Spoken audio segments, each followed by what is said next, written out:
Hey, what's up guys, and welcome back to my channel. Today, actually before I jump into my channel, I just want to say thank you guys to all of you guys that have subscribed in the past few days. Thank you guys so much for joining the channel, which has reached 1,000. So again, thank you guys, and I hope you guys enjoy this content and this could be somewhat helpful and useful.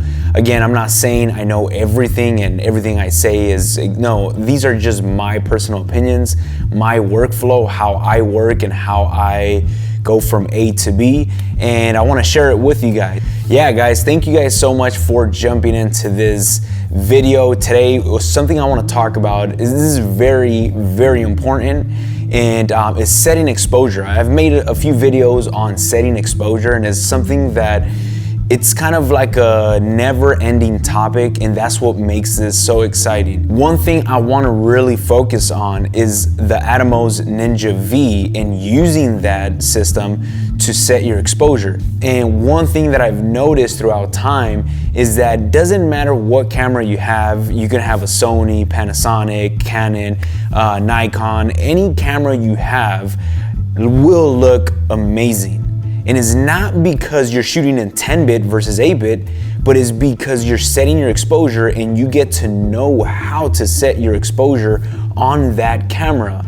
And something that I feel that is a must-have is a tool like the Atomos Ninja V, which gives you so much so you can set exposure. It gives you a lot of tools to set perfect exposure. And having those tools on your side makes the biggest difference, more of a difference than 8-bit versus 10-bit. That is cool, don't get me wrong, but the biggest improvement you're going to see on your workflow is nailing that exposure. So forget about 10-bit right now. Let's talk about nailing exposure, and at least from my experience, what has helped me nail my exposure when I'm out shooting, and especially when I'm doing interviews or just anything that has to do with your subject being a human being. So today I kind of want to focus on two things, and that's going to be false colors and zebras, but mainly I'm going to touch up on false colors on the Atomos Ninja V. One thing about false colors, to be honest with you guys, it took me such a long time to really understand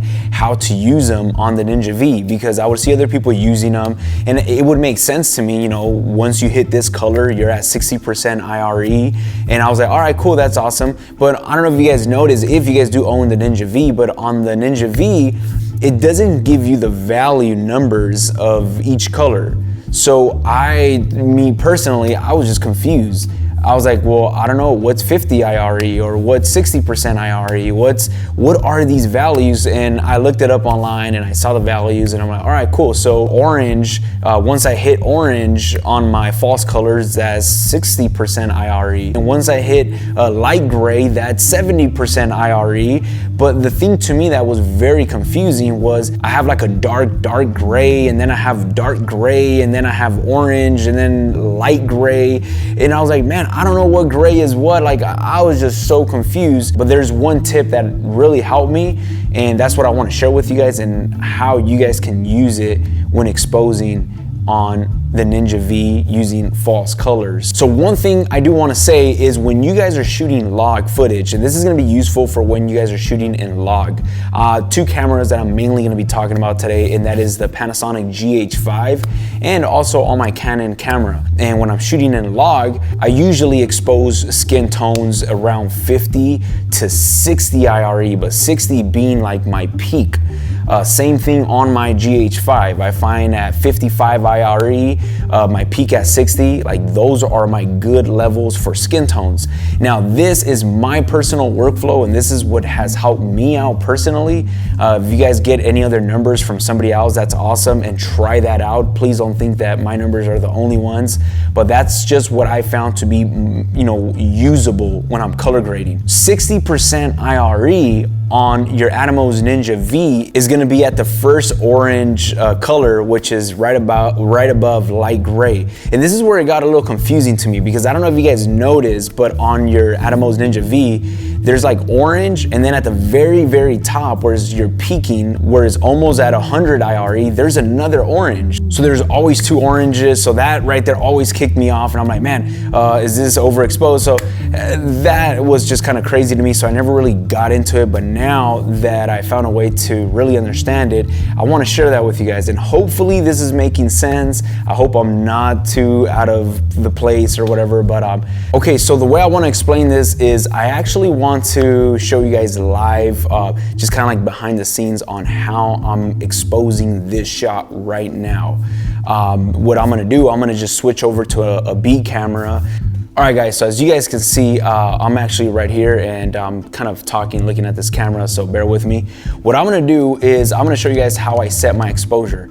I'm gonna turn my light source all the way down right now, all the way down, so I'm gonna be underexposed. So obviously, like as you guys can see, this is turning all blue.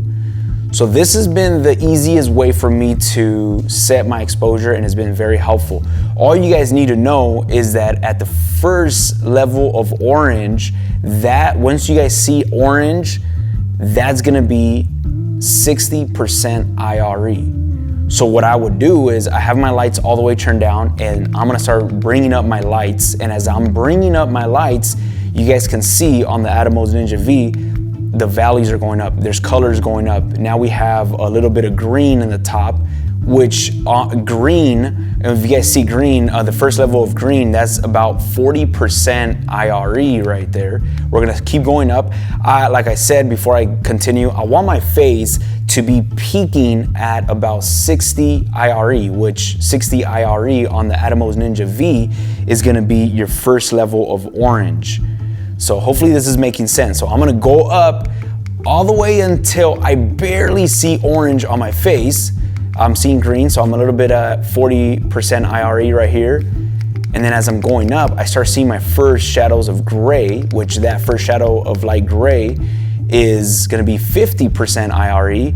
And then as I'm kind of going up, you guys are gonna start seeing orange a little bit on my cheek right here.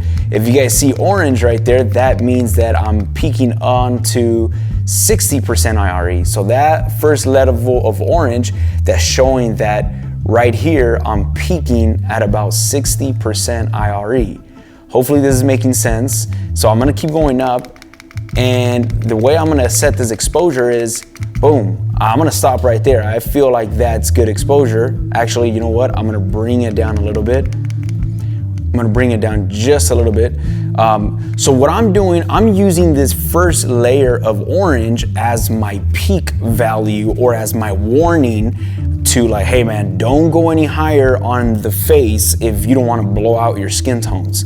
Like make sure you try your best. And now I have a little bit of light, you know, I'm going on to 70% IRE, if you guys can kind of see right there, but it's not as much unless I kind of, you know, look up to the light. But I'm not gonna be doing that. I'm mainly gonna be doing this video like this. So that is okay.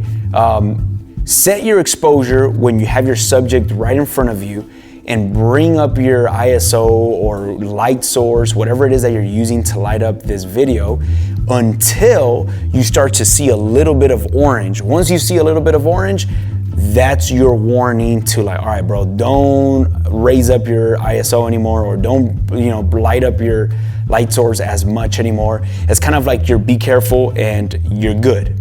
All right, a little bit of orange is fine. There's nothing wrong with that, but that right there is my warning, and that's how I set my skin tones or my exposure when I'm shooting log on the whole entire picture, not just 1% IRE, which that's how you do it in zebras. Zebras will just tell you anything that's at 70% IRE or 60% IRE.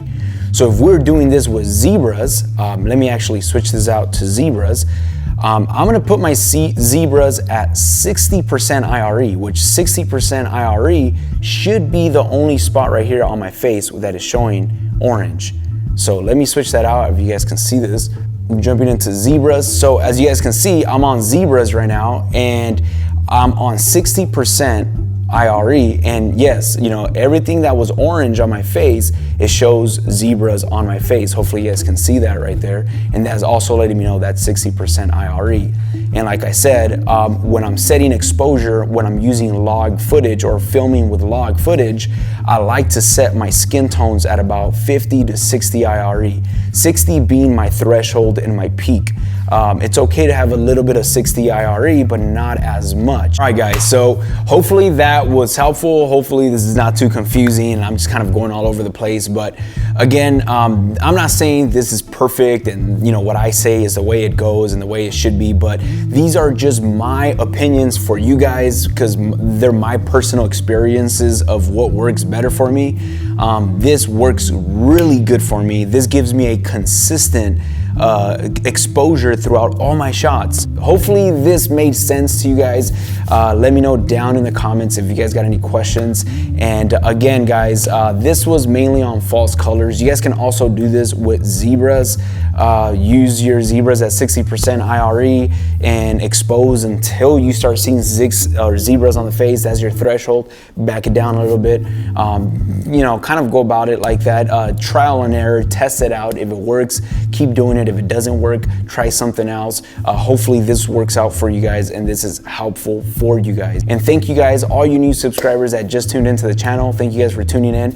I'm doing my best to push out videos a little more constantly. If you guys got any suggestions or any questions, let me know down in the comments. I'm more than happy to put my input and just share my personal experiences with you guys. Thank you guys again for watching this video, and I will catch you guys on our next video. Thank you.